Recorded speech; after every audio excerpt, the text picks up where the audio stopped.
আল্লাহ রাব্বুল আলামিন ডাক দিয়ে বললেন, নবী গো,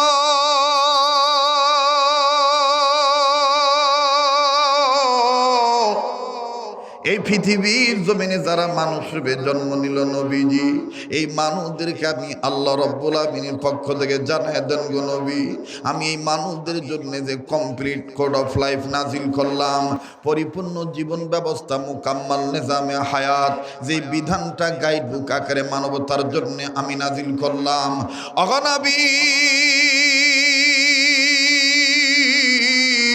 এই কোরআন নাজিল করেছি আমি আল্লাহ, আর এই কোরআন হেফাজতের মালিক আমি আল্লাহ। ইন্না নাহনু নাযালনা যিকরা ওয়া ইন্না লাহু লাহাফিজুন।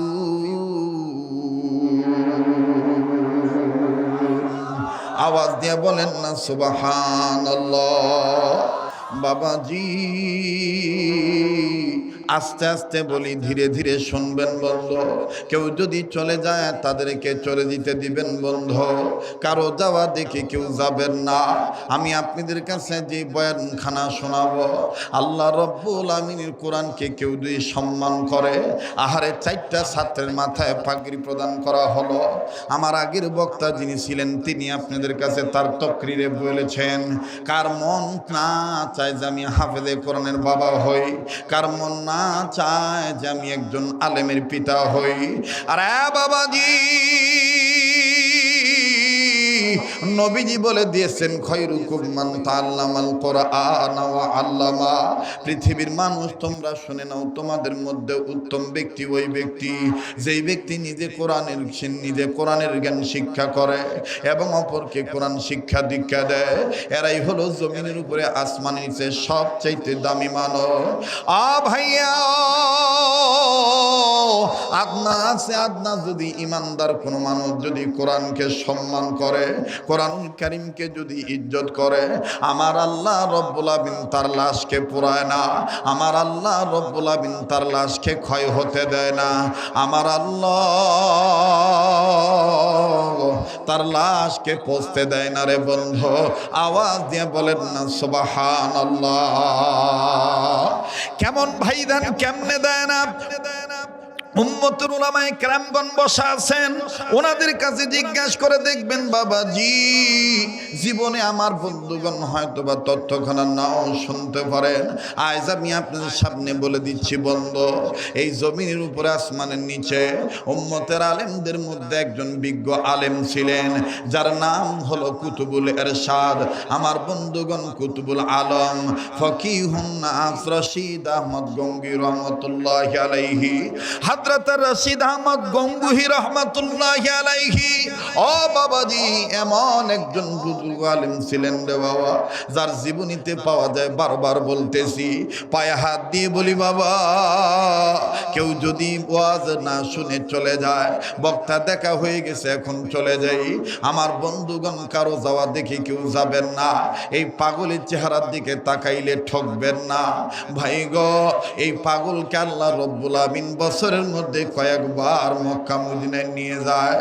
এই হাত দিয়ে কতবার যে কাবা ধরেছি, ও বন্ধু, এই কাবা ধরা হাত নিয়ে আপনাদের নিয়ে দোয়া করব। মুসাফির মানুষ, যেই হাত আল্লাহওয়ালাদের হাতের সাথে লাগানো, জীবনের শেষ বয়ান মনে করে বয়ান করছি।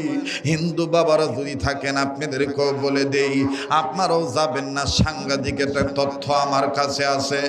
আমার ভাইরা, আমার বন্ধুগণ, যেই বয়ান শুনিয়া এই বাংলার জমিন সহ ভারতের জমিন ও বাজান অসংখ্য হিন্দু, অনেক সনাতন ধর্ম অবলম্বী বাবারা ভাইরা কালেমা পড়ে মুসলমান হয়েছিলেন। আমার বন্ধুগণ, ওখান থেকে আমি তথ্যটা আপনাদেরকে আরেকটু আজকে শোনায় দেব। আমার বাবাজিরা, অনুরোধ করে বলবো, কেউ কোনো ডিস্টার্ব দিবেন না, এদিক সেদিক নজর দিবেন না বন্ধ। জীবনের শেষ বয়ান মনে করে বয়ান করছি। হযরত রশিদ আহমদ গঙ্গুহি রহমাতুল্লাহি আলাইহি আমি আবারও বলছি বাজান, কোরআনকে সম্মান করলে আল্লাহ দেখেন কোরআনওয়ালাদের বরকতে এলাকাবাসীকে মাফ করে দেয়। কপাল কত ভালো বাবা, জান্নাত বাগ নামে একটা মাদ্রাসা আপনাদের এই এলাকায় হয়েছে। 4 জন সন্তানের মাথায় পাগড়ি দেওয়া হলো। ও ভাইয়া, কোরআনের হামিল যারা হবে দেখেন তাদের দাম কত, একটু লক্ষ্য করে শুনবেন ভাইয়া। ভাববেন না যে এই চ্যাংরাটা মনে হয় অচিরেই বুড়া হয়ে গেছে। না গো বাবা না, 11টা বছর আমি প্রাণ খুলে এইভাবে বয়ান করতে পারি নাই। আমাদের মধ্যে বাজার নিষেধাজ্ঞা ছিল, বাধ্যবাধকতা ছিল। একটু এদিক সেদিক করলেই কখনো ডিবি ধরে নিয়ে গেছে, কখনো পুলিশ ধরে নিয়ে গিয়েছি, কখনো মামলা হয়েছে।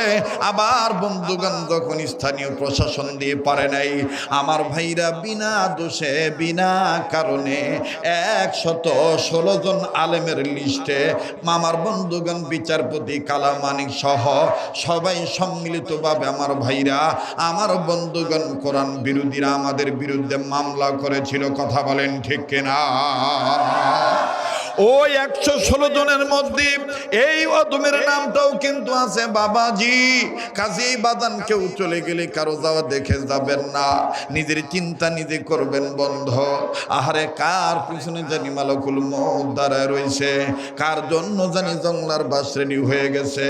আসেন শুনে যান বলে দেই, রশিদ আহমদ গঙ্গোহী রহমাতুল্লাহি আলাইহি ওনার 7 জন শাগিরদেরকে নিয়ে ও বাবাজি এইরকম একটা প্রত্যন্ত অঞ্চলে গেলেন বাজান একজন শাগরেদের বাড়িতে। শাগরেদ আমার ভাইরা রশিদ আহমদ গঙ্গোহী রহমাতুল্লাহি আলাইহিকে দেখতে পাইয়া সালামের উত্তর দিয়া ডাক দিয়ে বলতেছেন, হযরত জি এ ক্যা হ্যায়, এটা কেমনে সম্ভব গো হযরত? আপনি আমাকে নোটিশ না দিয়া, আপনি আমাকে ইত্তলা না দিয়া, আপনি আমাকে কিচ্ছু না বলে এইভাবে চলে আসলেন হযরত। হযরত না জানি কোন বেয়াদবি হয়ে যায়, আপনার খেদমতে ত্রুটিও হয়ে যায়। হযরত জি আপনি আমার বাড়িতে চলে আসলেন কেমনে হযরত? আল্লাহর ওলি রশিদ আহমদ গঙ্গোহী রাহমাতুল্লাহি আলাইহি ডাক দিয়ে বলে, বাবারে আমি তোমার বাড়িতে এসেছি এমনি আসি নাই। তুমি আমার রুহানি সন্তান, তুমি আমার কাছে আলেম হয়েছ, তুমি আমার কাছে তাফসীর পড়েছ, তুমি আমার কাছে হাদিস পড়েছ, তুমি আমার কাছে কোরআনুল কারীমের জ্ঞান শিক্ষা গ্রহণ করেছ, তুমি আমার সন্তান, আমি তোমার টিচার, আমি তোমার উস্তাদ, আমি তোমার মুআল্লিম, তুমি আমার তলবে ইলম। আমরা দুইজনকে ভালোবাসি আল্লাহর জন্যে। ও বাবাজি, কাজী রুহানি সন্তান, রুহানি শিক্ষক, রুহানি পিতা যখন রুহানি সন্তানের বাড়িতে আসবে লাগবে না কোনো অনুমতি। এই জন্য আমি চলে আসছি, মন চাইছি তোমাকে দেখা করার, তোমার সাথে দেখা করার জন্য আসছি। অনুরোধ করে আবারও বলছি, বারবার বলছি। কেন বলছি জানেন নাকি? দিলের মধ্যে বারবার সাক্ষী দিচ্ছে পাগল শরীয়তপুরী, আজকের বয়ানের পরে যে তুমি হাত তুলবা, আমার আল্লাহ রব্বুল আমিন তোমার দোয়া আজকে ফিরিয়ে দিবে না। একটু আওয়াজ দিয়া বলেন না আল্লাহুম্মা আমিন। আরো জোরে জোরে। বাদশা বাজার এলাকার বাবরি ঘাট থেকে আগত বাবারা ভাইরা, কাহারুল থেকে আগত আমার বাবারা ভাইরা আওয়াজ দিয়া বলেন না আল্লাহুম্মা আমিন। আমার ভাইরা এদিক সেদিক তাকাবেন না। রশিদ আহমদ গঙ্গোহী রহমাতুল্লাহি আলাইহি যখনই বলে দিলেন তোমাকে আমি দেখার জন্য আসি, এবার আস্তে করে আমার বন্ধুগণ আলেম শাগরেদ ডাক দিয়ে বলতেছেন, হযরত জি এই যে আমি হাতে একখানা বাজারের ব্যাগ নিয়েছি, অনুমতি যদি দিতেন আমি বাজারে যাইয়া বাজার করে নিয়ে আসতাম, আপনার মেহমানদারি করাইতাম। আল্লাহর ওলি রশিদ আহমদ গঙ্গোহী রহমাতুল্লাহি আলাইহি ডাক দিয়ে বলতেছেন, বাবা বাজার লাগবে না। বলে সি হুজুর কি বলতেছেন এইটা? না না, কেন বাজার লাগবে না? আপনি না খান, আপনার সাথে যে উলামায়ে কেরামগণ এসেছেন তাদের তো মেহমানদারি করানো লাগবে। এইবার আল্লাহর ওলি রশিদ আহমদ গঙ্গোহী ডাক দিয়ে বলতেছেন, বেটারে ঠিক আছে তুমি বাজারে যাইবা ভালো কথা, আমায় এক বদনা পানি এনে দাও, আমি পানি দ্বারা ওযু করব। লক্ষ্য করে শুনবেন বাবা, এবার দ্রুত গতিতে পানি এনে দেওয়া হলো। আল্লাহর ওলি রশিদ আহমদ গঙ্গুহি এই পানি দ্বারা বিসমিল্লাহ বলে যখন বাজান ডান হাতের কবজি 3 বার ধুইলেন, ওযু শুরু করলেন বাবা, এবার বাম হাতের কবজিও 3 বার ধুইলেন। ওযুর তরতিব অনুযায়ী দ্বিতীয় নম্বরে যখন মুখে বিসমিল্লাহ বলে পানি দিল, এই পানিটা দেওয়ার পর আর বাবাজি আল্লাহর ওলি রশিদ আহমদ গঙ্গুহি এই পানি আর মুখ থেকে ফেলে দেয় না।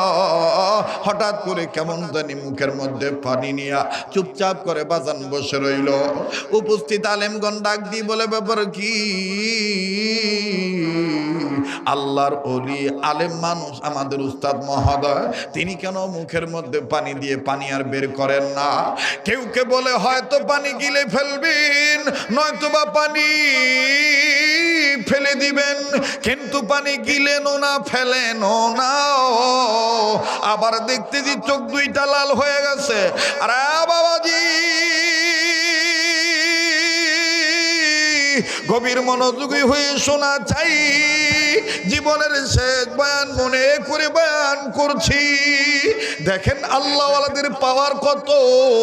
কোরআনুল কারীমের শিক্ষা দীক্ষা থাকলে আমার আল্লাহ দেখেন কেমন দাম বাড়ায় দেয়। কোন ছেলেদেরকে তোমরা জঙ্গিবাদী বলো, কোন আলেম ওলামাদেরকে তোমরা মৌলবাদী বলো। আমি তো মনে করি বাজান, প্রতি বছর গোটা পৃথিবীর বিভিন্ন রাষ্ট্রে যেইভাবে ভূমিকম্প হয়, বাংলাদেশেও কিন্তু ভূমিকম্প হয়, কিন্তু বাংলাদেশে কোনো না কোনো ভাবে 2-3 ভাগ বেশি থাকি। এরপরও বাদান বাংলাদেশের কোনো ক্ষতি হয় না, কোনো মানুষ নিহত আহত হয় না, কোনো বাড়ি ভাঙ্গে না, নিচে যায় না।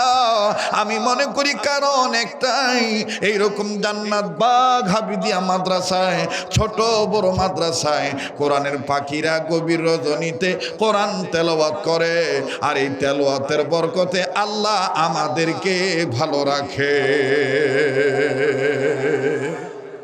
কথা বলেন, কষ্ট হচ্ছে আপনাদের? আমি কি দোয়া করে দেব? আমি কি বিদায় নিয়ে চলে যাব? বলেন চলবে? বলেন চলবে? মাফ করে দিয়েন, আমার কারণে আপনাদের গরম লাগতেছে। ফ্যানটা দিলে আমার গলা বসিয়ে যাবে, আমি ওয়াজ করতে পারবো না, বুঝেন নাই? আপনারাও একটু সহ্য করেন, আমরাও সহ্য করি। ধৈর্য ধারণ করলে মিষ্টি ফল দিবেন কে? আবার একটু তাকবীর লাগান তো, লিল্লাহে তাকবীর। খুব খেয়াল করবেন, আলেমরা আছে, ওনারা আলোচনাটা শুনে বুঝবে বাপ বাপ এই হুজুর তো দেখতেছি সাংঘাতিক বেকায়দার হুজুর। আচ্ছা ঠিক আছে, তো আমি কমো, তুই বসে, হ্যাঁ তুই কথা কইস না, হামাক কবাদ দে। প্রতিবন্ধী মানুষ, প্রতিবন্ধী ছাওয়া, দেখেন কোরআনের কি আকর্ষণ তার দিলে, আল্লাহ তাকে কবুল করেন। এই যে প্রতিবন্ধী সন্তান যার ঘরে আছে, বসান না। ওয়ালাইকুম আসসালাম। আরে শুনছি তো, পরে পরে দোয়ার পরে হইছে। আমার ভাইরা বলেন চলবে কি চলবে না? পিছনের যারা দূরে আছেন আমার বাবারা, কলিজার টুকরা যুবক বন্ধুরা, বলো চলবে কি চলবে না?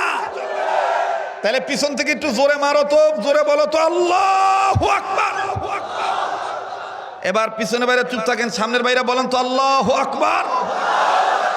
আর একবার কোন আল্লাহু আকবার। মুসলমান ভাইরা আমার বন্ধুরি, উপস্থিত আলেমগণ বলেন হয়তো বা পানি গিলে ফেলবেন, নয়তো বা পানি ফেলে দিবেন, কিন্তু হুজুর গিলেন না ফেলেন না। এবার নজর করে দেখে গেল রশিদ আহমদ গম্ভীর চোখ থেকে পানি পড়ে, বোবার মতন গুনগুনায় গুনগুনায় কান্দে। এবার বাজান যখন মুখ থেকে পানি ফেলে দিল, পানি ফেলে দেওয়ার পর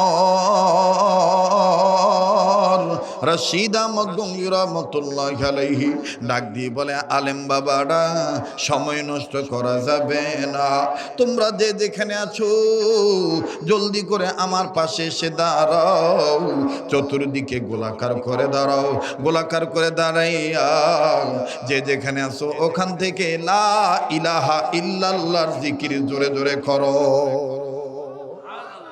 আরেকটু জোরে কোন সুবহানাল্লাহ। এবার উস্তাদের নির্দেশ অনুযায়ী সমস্ত আলেম উলামাগণ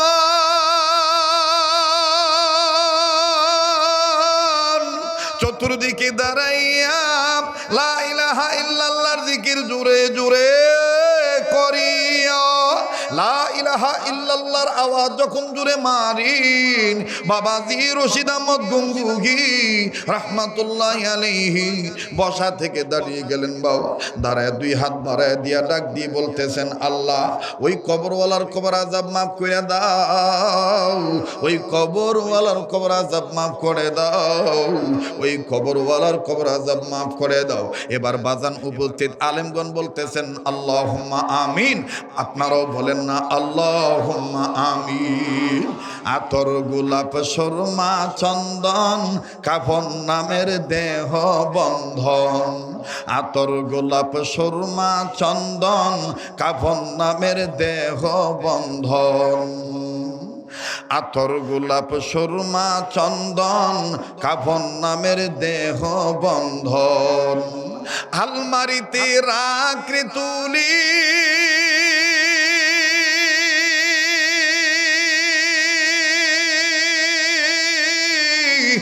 একটু কোরআন পাকেরি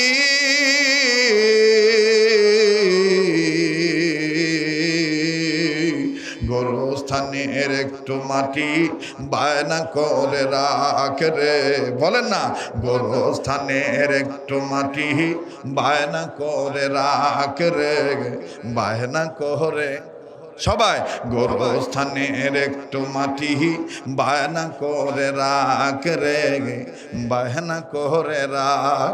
মাটির খাঁচায় প্রাণের ময়না চিরদিন তো আপন রয় না, ঠিক কিনা? মাটির খাঁচায় প্রাণের ময়না চিরদিন তো আপন রয় না, খাঁচা ভেঙ্গে পালিয়ে যাবে, খাঁচা ভেঙ্গে পালিয়ে যাবে, সবাই খাঁচা ভেঙ্গে পালিয়ে যাবে হইলে আল্লাহর ডাক রে।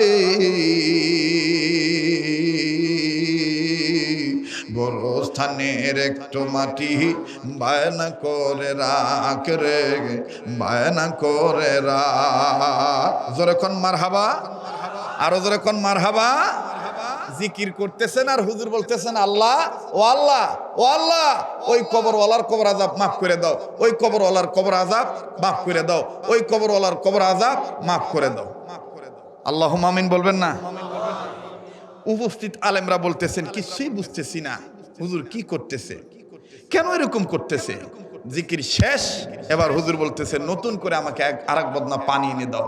এবার পানি এনে দেওয়া হলো, হুজুর নতুন করে ওযু বানাইলেন। ওযু শেষে বলতেছেন 2 রাকাত নামাজ পড়বো, জলদি করে নামাজের মুসল্লা দাও।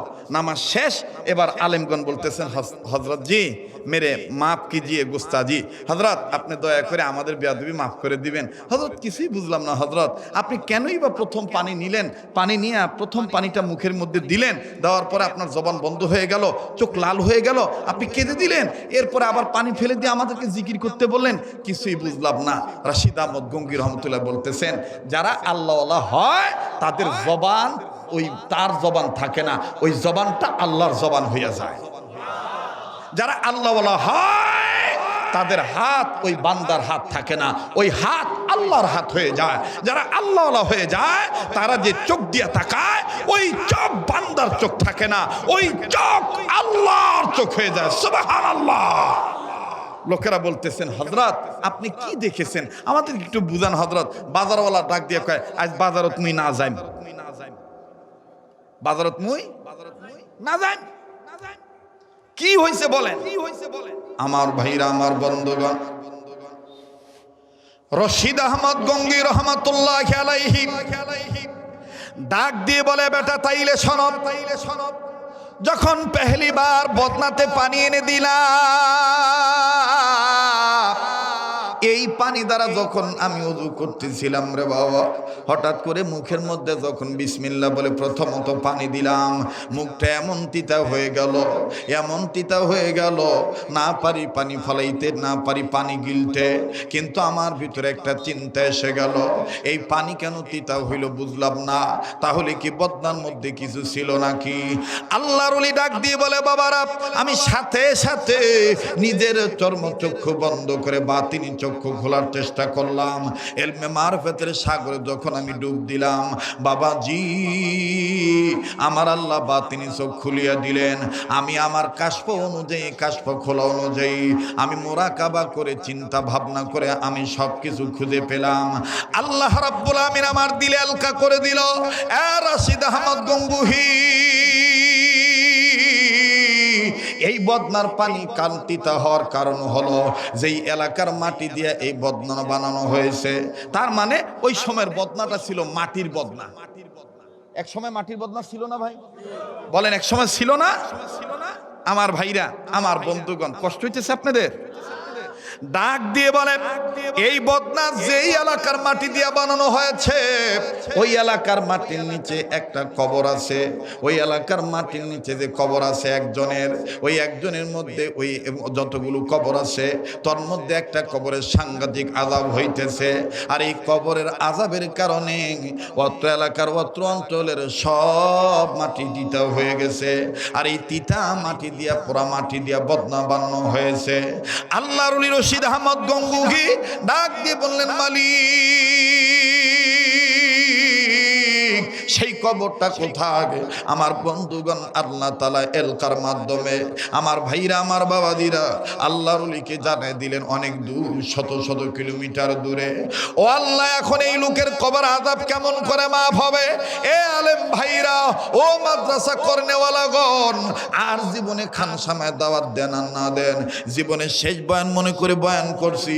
একটা ছেলেকে আপনি আলিফ লাম মিম শিখান, একটা মেয়েকে আপনি আলিফ লাম মিম শিখান। আহারে আমার এক সোনার চান যুবক বন্ধু মঞ্চে ওঠার আগে আমার হাত ধরে বলে, কত সুন্দর আদব নিয়ে বলে, হযরত বীরগঞ্জের থানার মধ্যে এরকম কোন স্কুল কেউ করতে পারে নাই, আমরা উদ্যোগ নিয়েছি আপনার মক্তব নামে। আমার ভাইরা, আমার বন্ধুগণ, তার মানে দেখলাম যুবকদের দিলের মধ্যে কোরআন শিক্ষার একটা জজবা ঢুকে গেছে। ভাই গো, রশিদ আহমদ গঙ্গুহি রহমতুল্লাহ আলাইহি বলেন, আল্লাহ আল্লাহ এই লোকটার কবর আযাব তুমি মাফ করে দাও। আল্লাহ বললেন, রশিদ রে, আমি বলে দিলাম কবর আযাব মাফ হয়ে যাবে যদি এই বান্দাকে উদ্দেশ্য করে তোমরা সবাই লা ইলাহা ইল্লাল্লাহর জিকির করো। আওয়াজ দিয়ে বলেন সুবহানাল্লাহ, আবার বলেন সুবহানাল্লাহ। ও বাবা, যখন তোমরা আলেমরা সম্মিলিতভাবে লা ইলাহা ইল্লাল্লাহর জিকির করলা, আর আমি রশিদ বললাম, আল্লাহ ওই এলাকার কবর আযাব মাফ করে দাও, ওই কবরওয়ালার আযাব তুমি মাফ করে দাও। ভাইজান, লম্বা আমি করব না। এরপরে দেখেন কি হইল, রশিদ আহমদ গঙ্গুহির বদনার মধ্যে আল্লাহ কি এলমি বিদ্যা আল্লাহ দান করে দিলেন। বাবা, এই পানির দ্বারা দেখেন বাজান ওই এলাকায় কি হয়ে গেল। লম্বা করার কোনো সুযোগ নাই। উম্মতের উলামায়ে কেরাম এই জায়গায় বসা আছেন। এই জমিনের উপরে আসমানের নিচে যত বড় বড় তাফসীরের কিতাব আছে, তার মধ্যে একটা সর্ববৃহত্তম তাফসীরের কিতাবের নাম হলো তাফসীরে কাবীর। এই তাফসীরে কাবীরের মুসান্নিফ ইমাম ফখরুদ্দীন রাজি রহমাতুল্লাহি আলাইহি, তিনি তার তাফসীরে কাবীরের মধ্যে লেখেন, আল্লাহর কোরআন যদি কোনো মানুষ শিক্ষা গ্রহণ করে, শুধু কোরআনকে আল্লাহ হেফাজত করেন না, কোরআন যার ভিতরে থাকে আল্লাহ তাকে হেফাজত করে। কোরআন শিখনেওয়ালাকে যে জন্ম দেয় ওই বাপটাকেও আল্লাহ তাআলা হেফাজত করে। বাবাজি, ইমাম ফখরুদ্দীন রাজি রহমতুল্লাহ আলাইহি লেখেন, আল্লাহর পয়গম্বর আল্লাহ তাআলার নির্দেশে কোন এক পয়গম্বর নিজের কর্মের দিকে যাচ্ছিলেন, পথিমধ্যে আমার ভাইরা একটা কবর দেখলেন। কবরের দিকে তাকায় দেখে দাউ দাউ করে বাজান আগুন জ্বলতেছে। পয়গম্বর কাউকে কিছু না বলিয়া পয়গম্বর নিজের কর্মে চলে গেলেন। কর্ম যখন সম্পাদন হয়ে গেল, পয়গম্বর আবার ফিরে আসতেছেন। পয়গম্বর মনে মনে সিদ্ধান্ত নিলেন, একটু আগে দিয়ে কবর আযাব দেখেছি, এখন আমি আবার ওই কবরটা দেখবো, দেখি তো কবরওয়ালা কোন হালতে আছে। পয়গম্বর এবার কবর দিকে নজর করে দেখি, একটু আগে দিয়ে কবর আযাব ছিল, এখন আর ওই কবরে কোনো আযাব নাই, কবরওয়ালা জান্নাতের বিছানায় ঘুমায়। আওয়াজ দিয়া বলেন না সুবহানাল্লাহ। পয়গম্বর কবরের কাছে দাঁড়াইয়া আল্লাহ রাব্বুল আমিনকে ডাক দিয়ে বললেন, মালিক, একটু আগে যেই কবর আযাব ছিল, এখন আর এই কবরে আযাব নাই। কবরওয়ালা জান্নাতের বিছানায় ঘুমায়, মাবুদ তোমার দরবারে জানবার চাই কি কারণ কি উসিলা মাপ পাইলো। আল্লাহ রাব্বুল আমিন ডাক দিয়ে বলেন, পয়গম্বর এই কবরওয়ালা গুনাহ করে কবরে আসে, যার কারণে আমি আল্লাহ তারা কবরে আযাব দিয়া ধরেছি। কিন্তু পয়গম্বর তুমি শোনো, এই কবরওয়ালাকে মাফ করার কারণ হইল এই কবরওয়ালা একটা সন্তান রেখে আছে দুনিয়ায়, আর এই সন্তানটা আলেমের ছাত্র হইয়া জীবনের প্রথম সবক পাঠ করলো। তাফসীরে কাবীরের ঘটনা বলছি বাবা, ফখরুদ্দিন রাজি রহমাতুল্লাহ আলাইহি লেখেন, বলে এই বাচ্চাটা ছোট্ট সাওয়াটা ছোট্ট সন্তানটা জীবনের প্রথম একটা সবক আদায় করলো। যেই সবক আদায় করতে যায় আমি আল্লাহর 3টা নাম নিল, আর এই 3টা নামের মধ্যে আমি আল্লাহর 3000 নাম লুকায়িত আছে। ওরে পয়গম্বর এই বাচ্চাটা যখনই সবক আদায় করলো, আমি আল্লাহ এই বাচ্চাটার সবক পড়ার দরুন তার বাবাকে মাফ করে জান্নাত দিয়া দিলাম। ইন্না নাহনু নাযালনা যিকরা ওয়া ইন্না লাহু লাহাফিজুন। পয়গম্বর ডাক দিয়ে বলতেছেন, আল্লাহ ওই সবকটা কোন সবক আমি একটু তোমার দরবারে জানবার চাই। আল্লাহ পাক ডাক দিয়ে বলেন, পয়গম্বর সবকটা ছিল এই, ও ভাই এই জান্নাত বাগ মাদ্রাসায় দেখেনি সবক পড়ানো হয়। আমার ভাইরা পয়গম্বরকে আল্লাহ বললেন, আরে পয়গম্বর সবকটা ছিল এই, কিন্তু বাদান আল্লাহ তাআলা অন্তর্যামী হওয়ার পরও আলিমুম বিদাতি সুদূর সামিউম বাসির হওয়ার পরও আল্লাহর পয়গম্বরকে আল্লাহ বলে, আরে পয়গম্বর তুমি কান্দো কেন?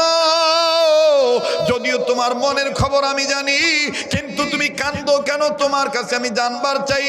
পয়গম্বর এবার নিজেই সিনার মধ্যে থাপড়ায় আর ডাক দিয়ে বলে, মালিক আমি কাঁদতেছি কারণ হইল এই বাচ্চাটা কোরআন তেলাওয়াত করেছে না, তোমার সবক আদায় করেছে, যার কারণে তার বাবা জাহান্নাম থেকে মুক্তি পেয়ে গেছে, জান্নাতের বিছানায় ঘুমাইতেছে।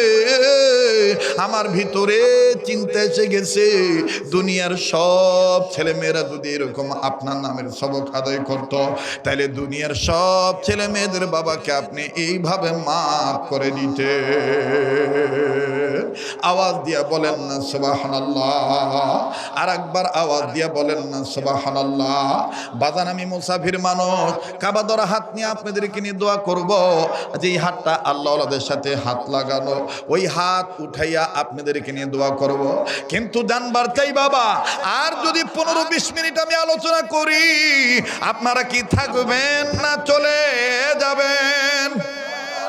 আমার ভাইরা 5টা লোক যদি থাকেন আমি ফিনিশিং দিয়ে বিদায় নিয়ে চলে যাব, কিন্তু বাজান শেষ না করে আমি নামবো না, কারণ এটাই জীবনের শেষ রাত্র হইতে পারে। কথা কোন ঠিক কিনা? এরে যুবক যুবতী, ও ভাই বোনেরা, মা বাবারা, কেন তুমি আল্লাহর কোরআন যারা পড়ে তাদেরকে সম্মান করবা না? আলেম ওলামার পক্ষে কেন তুমি থাকবা না? কেন তুমি সন্তান হইয়া মা বাবার জন্য দোয়া করবা না? আজকে তুমি আমি মা বাবার জন্য দোয়া করতে পারি না। আজ তুমি আমি মা বাবাকে বুড়া বুড়ি বলি গালি দেই, তুমি আমি মা বাবার সাথে বেয়াদবি করি। মনে রাখবা ভাইয়া, দুনিয়ায় যার বাবা নাই তার মতন বড় দুঃখী আর কেউ নেই। দুনিয়ায় যার মা নাই তার মতন বড় অভাবী আর কেউ নাই। দাঁত থাকতে দাঁতের মর্ম বোঝা যায় না, দাঁত যেদিন পড়ে যাবে সেদিন বুঝবা কত বড় নিয়ামত হারাইলা। ভাইরে, মা বাপ যেদিন মারা যাবি সেই দিন বুঝবা কত বড় অভিভাবক শূন্য হয়ে গেল। আমি জানি না ভাই এই ময়দানে কার মা বাপ নাই, দেখেন দুদিকে দিলখানা নরম হয়নি, এক ফোঁটা চোখের পানি ফালাইতে পারেন কি না? এই জান্নাত বাগ মাদ্রাসা তো বাজান দেখবেন এতিম ছাওয়া আছে, হয় বাপ আছে মা নাই, মা আছে বাবা নেই। বাংলাদেশের বিভিন্ন ছোট বড় মাদ্রাসায় বিভিন্ন এতিমখানায় যায় দেখবেন বাচ্চাদের অনেকের বাবা আছে মা নাই, মা আছে বাবা নেই, আবার কোনো সন্তানের মাও নাই বাবাও নাই। ভাইয়া মনে রাখবা, আজ যদি তুমি আমি দোয়া করে যাই মা বাবার জন্য, তোমার আমার ছেলে মেয়ে তোমার আমার জন্য দোয়া করে যাবে। আজ যদি তুমি আমি মা বাবার জন্য কান্দি, তোমার আমার ছেলে মেয়েও তোমার আমার জন্য কাঁদবে, কথা বলেন ঠিক কিনা? মনে রাখবা ভাইয়া, শেষ ভালো তার সব ভালো তার। মুসলমান বাইরারে আমার, যার দুনিয়ায় বাবা নাই, যে বাবা হারাইছে সেই ছেলেটাই সে মেয়েটাই জানে কত বড় সম্পদ হারাইছে। 2 মিনিটে শুধু আমি টাচ দিয়ে যাই, যেটা আপনারা ইন্টারনেটের মাধ্যমে মোবাইলের মাধ্যমে শুনেছেন, নিজের চোখে দেখা আমার বন্ধুগণ, নিজের কানে শ্রবণ করা, নিজ মাদ্রাসার কথাটাই বলি। আসর নামাজ পড়ে এরকম নিজের প্রতিষ্ঠানে দাঁড়াইয়া, নিজ প্রতিষ্ঠানের বারান্দার দাঁড়াইয়া বাচ্চাদের খেলা দেখতেছি, ছাত্রদের খেলার দৃশ্য খুব ভালো লাগতেছিল। ভাইজান, হঠাৎ করে যখন মাদ্রাসার মেন গেটের দিকে নজর গেল, নজর করে দেখতে পাইলাম আল্লাহর এক বান্দা হাতে কয়েকটা ব্যাগ নিয়ে দাঁড়ায় আছে। ওই ব্যাগের মধ্যে কখনো চানাচুর প্যাকেট দেখা যায়, ভালো করে নজর করে দেখতে পাইলাম ফলের ব্যাগ দেখা যায়, বিস্কিটের প্যাকেট দেখা যায়, ইত্যাদি ইত্যাদি অন্যান্য সামগ্রীও আছে। কিন্তু বাদান কোন সন্তানের বাবা, কোন ছেলের গার্ডিয়ান, অভিভাবক জানা নাই। বারবার এই টোপলাগুলো নিয়ে ছেলের দিকে তাকায়। ভাইজান, ছেলেকে খুঁজতে খুঁজতে আমার বন্ধুগণ, বাবা দেখার আগে ছেলের নজরে বাবা পড়ে গেছে। সন্তান খেলা বাদ দিয়ে দিল, খেলা বাদ দিয়ে নজর করে দেখতে পাইলাম একজন ছাত্র নিজের গায়ের গেঞ্জি ঝাড়তেছে, বিভিন্ন জায়গায় ময়লা লাগানো আছে। আমার বন্ধুগণ, আমার ভাইরা, এই ময়লাগুলি তিনি ঝাড়তেছেন, মাথার টুপি সোজা করতেছেন। পাশে ছাত্র এসে ডাক দিয়ে বলে, কিরে ভাইয়া, আজকে তুই আর খেলবি না? ছেলেটা কান্না কান্না ভাব নিয়ে বলে, আমি আর আজকে খেলবো না, ওই যে আমার বাবা এসেছে, আমি আমার বাবার কাছে যাব। আমার ভাইয়া, এই ছেলেটা এই কথা বলিয়াই ঘামের পানিতে ভিজে গেছে গেঞ্জি, এই গেঞ্জি ভিজা গেঞ্জি নিয়া, ময়লা শরীর নিয়া দৌড় মারলো তখন বাবার দিকে। বাবা সন্তানকে ঘৃণা করলেন না। আমার বন্ধুগণ, ঘামান্ত শরীর, ভিজা গেঞ্জি ভিজা, এই শরীরটাকে ঘৃণা না করিয়া বাবা নিজের হাতের টোপলা ব্যাগগুলি নিচে রাখিয়া 2 হাত বাড়া ডাক দিয়ে কয়, আয় আয় বেটা, আমার বুকে আয়। ছেলেটা বাবার কাছে গেল, সালাম। এরপরে ছেলেটার কপালে বাবা যখন চুমা দিয়ে দিল, ছেলেটা এবার জোরে আওয়াজ দিয়ে কয়, আব্বু তুমি কেমন আছো? আম্মু কেমন আছি? এতদিন পর তুমি আসলা। বাজান রে, নজর করে দেখতে পাইলাম বাপ বেটার আদর দৃশ্য, পিতা পুত্রের আদর দৃশ্য খুব ভালো লাগতেছিল। কিন্তু বাজান, হঠাৎ করে একজনের কান্নার আওয়াজ কানে আসলো। ব্যাপার কি, কান্নাকাটি করে কে? বাম দিকে ঘাড় ফিরে নজর করে দেখতে পাই ওই একই বারান্দা, আমার থেকে কয়েক গজ দূরে, মাদ্রাসার বারান্দার গ্রিল ধরিয়া 11-12 বছর হবে একটা ছাত্র। এই ছাত্রটা ওই বেটার আব্বু ডাক শুনিয়া, আব্বুর চুমা খাওয়া দেখিয়া, পিতার আদর দৃশ্য দেখিয়া এই ছেলেটা গ্রিল ধরে কান্দে আর নিজে নিজে চিৎকার দিয়া বলে, আমার কি আব্বু নাই? আমার আব্বু কি আর আসবে না? আমি কি আর আমার বাবার আদর পাবো না? আবার কখনো বলে, আমারও আব্বু ছিল, আমারও আব্বু ছিল, আমার আব্বু আমার জন্য এরকম চানাচুর বিস্কিটের প্যাকেট নিয়ে আসতো। কাছে যাই আস্তে করে চোখের পানি মুছাই দিয়া ডাক দিয়ে বললাম, বাবা তুমি কান্দো কেন? তোমার কি বাবা নেই? ছেলেটা কান্দে আর ডাক দিয়ে বলতেছেন, হযরতজি আমার বাবা ছিল, 2 মাস আগে আমার আব্বু রোড অ্যাক্সিডেন্টে মারা গেছে। তাইলে আজ তুমি কান্দো কেন? এই ছেলেটা ডাক দিয়ে বলতেছেন, হুজুর এই ভাইয়ার আব্বার আদর দেখে আমার আব্বার কথা মনে হয়ে গেছে। এই ভাইয়ার আব্বার মতন আমার বাবা আমার জন্য অনেক কিছু নিয়ে আসতো। আমার বাবা মাদ্রাসার হুজুরদেরকে বলিয়া আমারে বাজারে নিয়ে যাইতো, অনেক কিছু কিনে কিনে দিত। হুজুর এই ভাইয়ার আব্বার আদর দেখে আমার আব্বার কথা মনে হয়ে গেছে। কাজেই বাজানদার বাবা নাই, সে জানে তার কত বড় নিয়ামত নাই। কথা বলেন ঠিক কিনা? ওই বাপ মা আমাদের প্রতি কিন্তু হক পাও না। ওই বাবা আমার জন্য এইরকম উম্মতের আলেমদের মজমায় এসে দোয়া করে যাওয়া। ভাইজান আমার বন্ধুগণ, লম্বা করতে চাই না। ইমাম ফখরুদ্দিন রাজি রহমাতুল্লাহ আলাইহি ডাক দিয়ে বলেন, আল্লাহ পাক ডাক দিয়ে বলতেছেন, পয়গম্বর আমি তোমার কান্না বুঝতে পেরেছি, তোমার ব্যাপারে আমি আগেই জানি, যেহেতু আমি মাওলাই কারীম রব্বে কাবা, আমি অন্তর্যামী, তোমার দিলের খবর রাখি, তারপরও তুমি কাঁদছো যখন আমি শুনিয়ে নিলাম। আল্লাহ পাক ডাক দিয়ে বললেন, পয়গম্বর এখন শোনো, এই বাচ্চাটার সবক ছিল কোন সবক? ভাইয়া আপনিও আশ্চর্য হয়ে যাবেন, কোন সবক এই বাচ্চাটা পড়েছিল? যেই সবকের মধ্যে আমার আল্লাহর 3টা স্পেশাল নাম আছে, আর 3টা নামের সাথে 3000 নাম লাগানো, এক একটা নামের সাথে 1000 নাম লাগানো। আমার আল্লাহর গোপন 3000 নাম লেখা আছে এই 3টা নামের সাথে। বাজান আমার বন্ধুগণ, পয়গম্বর ডাক দিয়ে বলেন, আল্লাহ তাইলে একটু আমায় জানায় দেন না, পরবর্তী উম্মতদের জন্য এইটা আমি নোট করে রাখবো। আল্লাহ আপনি বলেন না ওই সবকটা কোন সবক? ভাইজান ওই সবকটাই জান্নাত বাগ মাদ্রাসাতেও পড়ানো হয়। আমি বলবো, কিন্তু আবার দিলের কারণে আবার আপনাদের কাছ থেকে একটু স্বীকারোক্তি নিতে চাই। ওই বাপ মার নামে আমি কাবা ধরা হাতের সাথে হাত উঠাইয়া অনেক যুবকের আবেদন আছে, অনেকদিন পর হুজুর খানসামায় আসতেছেন, পাকের হাটের বাইরে অনেকেই ফোন দিয়েছিলেন, হোয়াটসঅ্যাপ মেসেঞ্জারে নক দিয়েছিলেন, হযরত আপনি আসতেছেন। বাবরিধারের অনেক লোকেরা বলেছিলেন, হযরত আপনি আসতেছেন, আপনার মুখ থেকে আজকে একটু আজান শুনবো। ভাইজান এটা তোমাদের দিলের আবদার, আমি তোমাদেরকে শোনাবো। ও বাবাজি, এবার আসেন ওই পয়গম্বরকে আল্লাহ পাক ডাক দিয়ে বললেন, পয়গম্বর এই বিসমিল্লাহ শরীফের মধ্যে আমি আল্লাহর 3টা নাম আছে, স্পেশাল 3টা নাম আছে। 1 নম্বর হলো আল্লাহ, 2 নম্বর হলো রহমান, 3 নম্বর হলো রহিম। ওরে তুমি খালিক তুমি মালিক, মনে আছে আগের সেই কথাগুলি? ওরে তুমি খালিক তুমি মালিক, তুমি দুনিয়ার মহাজন, যার সাথে মোর বান্দায় আছে রে মন। বলেন, যার সাথে মোর বান্দায় আছে রে মন। রে তুমি খালিক তুমি মালিক, বলেন না, তুমি খালিক তুমি মালিক, তুমি দুনিয়ার মহাজন, যার সাথে মোর বান্দায় আছে রে মন। লিল্লাহে তাকবীর।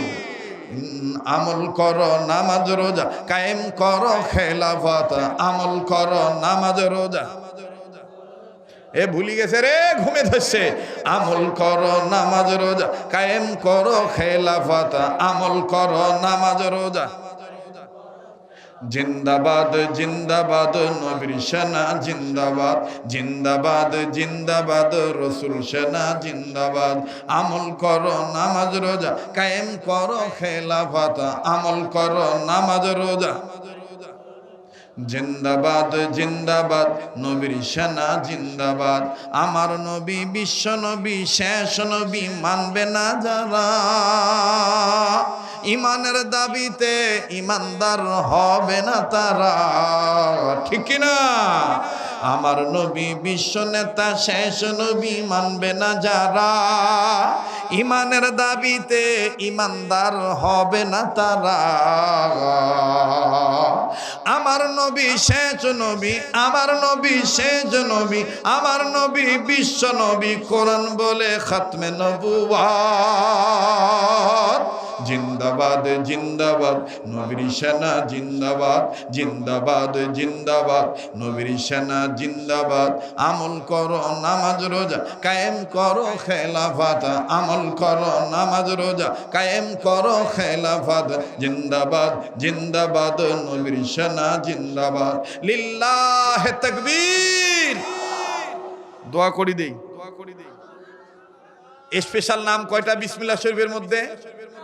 নাম্বার 1 আল্লাহ, বলেন না, আবার কন ও আল্লাহ। দেখো কেমনে ডাক দেয়, বলেন, আবার বলেন।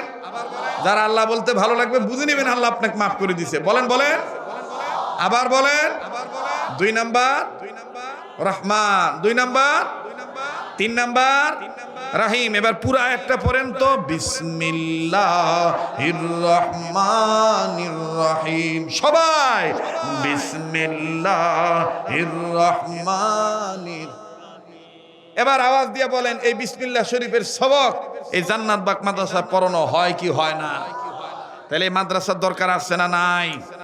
আল্লাহ বলেন, পয়গম্বর এই বিসমিল্লাহর যে 3টা হরফ আছে, 3টা নাম আছে আমার স্পেশাল, এই 3 নামের সাথে আমি আল্লাহর গোপন 3000 নাম লাগানো আছে। সুবহানাল্লাহ। এ পয়গম্বর, যে বাচ্চাটার কোনো গুনাহ নাই, এই বাচ্চাটা আলেমের ছাত্র হইয়া আমার কালামের সবক আদায় করলো, আমি আল্লাহ সাথে সাথে তার বাবার কবর আযাব মাফ করে দিলাম। তাহলে মাদ্রাসা হতে লাভ না লস? বলেন না লস? মুহতারাম হাজিরিন, এবার ফিরে আসি ওই মাটির বদনা। মনে আছে কিসের আযান দিবে রে?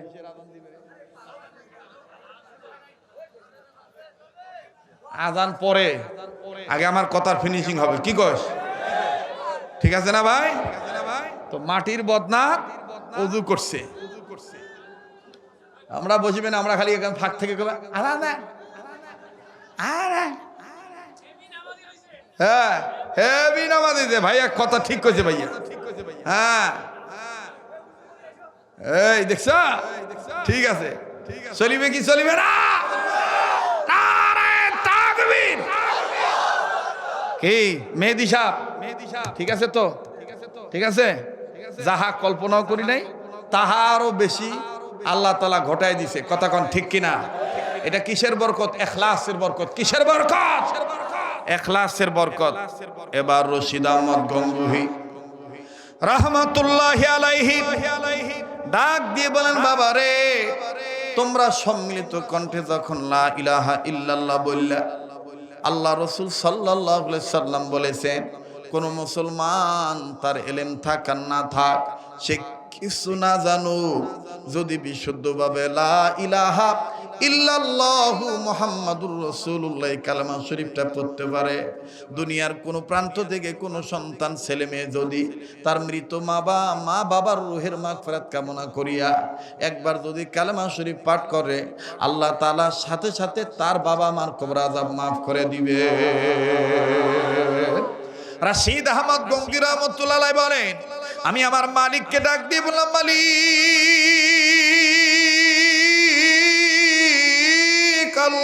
আল্লাহ, ওই কবরওয়ালার কবর আযাব তুমি মাফ করে দাও। আমার আল্লাহ তাআলা বললেন, পানি দ্বারা আবার ওযু বানাও। যখন আমি দ্বিতীয়বার আবার পানি আনতে বললাম, এই পানিটা যখন ফের দ্বিতীয়বার মুখে দিলাম, এবার পানিটা মুখে নিয়ে দেখতে পাইলাম, বুঝতে পারলাম, অনুধাবন করতে পারলাম, এই পানিটা পানির স্বাদে মিশ্রিত হয়ে গেছে। পানির মধ্যে আর তিক্ত ভাব নাই, পানির মধ্যে কোনো গন্ধ নাই, এই পানিটার রহমত বরকতের পানি হয়ে গেছে। তার মানে আমি এই বদনাটার পানির দিকে নজর করিয়া দেখতে পাইলাম, ওই লোকটার কবরটা আল্লাহ পাক জান্নাতের ফুল বাগান বানায় দিছে। কাজী বাবা, এই মাদ্রাসার মুহতামিম, এই মাদ্রাসার শিক্ষকগণ, এই মাদ্রাসার জমিদাতাগণ, এই মাদ্রাসায় দান করনেওয়ালাগণ, আমার ভাইরা, যদি এলাকাবাসীর প্রতি আমার অনুরোধ হলো, মাদ্রাসায় টাকা দিলে দিবেন, না দিলে না দিবেন, কখনো এই ধরনের কথা বলবেন না। এত বড় মাদ্রাসা থাকতে আবার জান্নাত বাগ মাদ্রাসার দরকার কি? প্রত্যেকটা এলাকার জন্য, প্রত্যেকটা ছোট বড় প্রতিষ্ঠান, মুসলমানদের গ্রামগঞ্জে, শহর বন্দরে, প্রত্যন্ত অঞ্চলে প্রতিটি মাদ্রাসায় ছোট বড় প্রতিষ্ঠান মুসলমানদের জন্য ইসলামিক ক্যান্টনমেন্ট। কথা বলেন ঠিক কিনা? ক্যান্টনমেন্ট ঠিক থাকলে আমার রাষ্ট্রে বহিরাগত আক্রমণ যেমন আসার সম্ভাবনা থাকে না। আমার বন্ধুগণ, যেই এলাকায় ছোট বড় মাদ্রাসা থাকবে, ইসলামিক আইন অনুযায়ী, শরীয়তের বিধান অনুযায়ী, কোরআন সুন্নাহ মোতাবেক যদি ওই মাদ্রাসার শিক্ষকগণ, ছাত্রগণ চলেন, আমার বন্ধুগণ, এই ছোট্ট ক্যান্টনমেন্টের দ্বারা ওই এলাকায় শিরিক, বিদআত, নবী বিরোধী, ইসলাম বিরোধী কোনো কাজ মাথা ছাড়া দিয়ে জারাতে সাহস পাবে না। কথা বলেন ঠিক না বেঠিক? মুসলমান ভাইরা, আমার বন্ধুরে, আল্লাহ নয়, আমার বন্ধুগণ এখন আমি মুনাজাত করে দেব, তবে মুনাজাতের আগে আমার ছোট ভাইরা আমার কাছে আবদার করেছে, হযরত জি আপনার কণ্ঠে একটু আজান শুনিবার চাই। আমার বন্ধুগণ, আমার বাবাজিরা, আজান আমি দিমু এক শর্তের বিনিময়ে। আজান শুনলে কানের মজা নিলে শুধু হবে না, আজান শুনে 5 ওয়াক্ত নামাজ কায়েম করা লাগবে। কারা কারা রাজি আছেন দু হাত তুলে আল্লাহকে দেখান। লিল্লাহে তাকবীর। এখন তো দোয়া করে দিলেই হয়, পিছনে বাবারা কি কয়, দোয়া করে দিলে হয় না? আরে বাড়ি যাবেন না? আরে বউ রাইত হয়েছে তো, হ্যাঁ তাহলে আবার একটু তাকবীর দিয়ে প্রমাণ করেন তো, জাগনা আছেন না ঘুমাইছেন? লিল্লাহে তাকবীর। বাপরে বাপ, পয়সা দিয়ে আবার জোর বাড়ছে না, তোমার দান দেওয়া সার্থক হয়েছে। লিল্লাহে তাকবীর। কোরআন সুন্নাহ যেখানে, আলেম উলামা যেখানে, নারায়ে তাকবীর। মোহতারাম হাজিরিন, আজান কি দেওয়াই লাগবে? ও মাইকোলা বাবা, একটু আর একটু সাউন্ড বাড়াতো বাবা, আর একটু বাড়া, পাতলা কর। ওনারাও মনে করছে এখন তো ওয়া শেষ, এখন আর সাউন্ড বাড়াই দিয়ে কি হইবে? কিন্তু আমি তো অন্য ধরনের, কথা কন ঠিক কিনা? কোন চা লাগছে, কথা কয় না। পানি লাগছে, পাল্টি গেছে, হ্যাঁ গালসি ভিতর ছাতাইছে, হেফাজত করছে কে? আল্লাহ। শোনেন, এই গুণটা অর্জন করবেন। কাহো কোনো দোষ করিলে মাফ করে দিবেন, কাহো কোনো অন্যায় করিলে আপনি একজন মুসলমান হিসেবে তাকে মাফ করে দিবেন। আপনি যদি কারো কাছে অন্যায় করে থাকেন, মাপ চেয়ে নিবেন। আপনার কাছে যদি কেউ পাওনা থেকে থাকে, তার পাওনা মিটিয়ে দিবেন। এই 3টা গুণ অর্জন করবেন: মাপ চাওয়া, মাপ করে দেওয়া, ঋণ থাকলে পরিশোধ করা। আবার বলেন, মাপ চাওয়া, মাপ করে দেওয়া, ঋণ থাকলে পরিশোধ করা। এই গুণ অর্জন করবে, ইনশাআল্লাহ মৃত্যুর সময় কালেমা নসিব হবে, মৃত্যুর সময় কালেমা নসিব হবে। আল্লাহ আমাদেরকে কবুল করেন, বলেন আমিন।